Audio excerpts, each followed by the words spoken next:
Saint Jerome was born around 342 AD.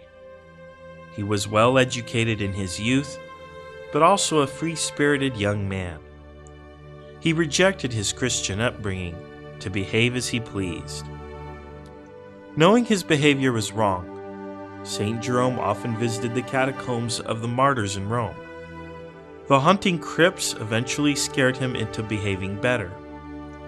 He reformed his ways and was baptized in 366 as a young man. Jerome was attracted to the monastic life and began traveling, visiting cities in Italy, Gaul, Greece, and Egypt, as well as the Holy Land.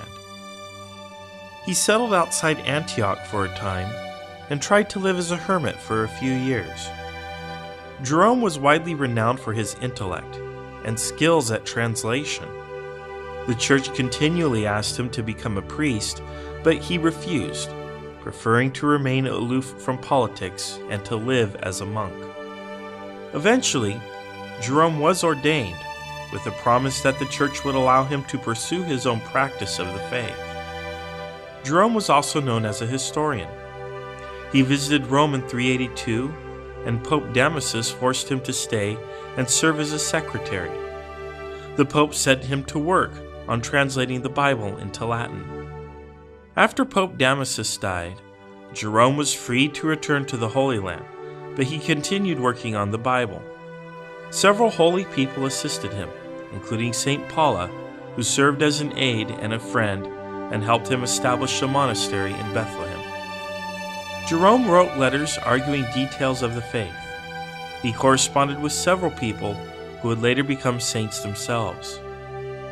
Jerome's translation of the Bible became the Vulgate, which today, 1600 years later, remains the standard Latin translation of the Scriptures.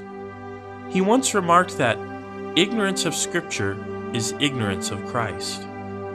Jerome died in 420 AD and was subsequently canonized. Saint Jerome is often depicted with a lion and sometimes an owl. His feast day is September 30th, and he is the patron saint of archaeologists, Bible scholars, librarians, students,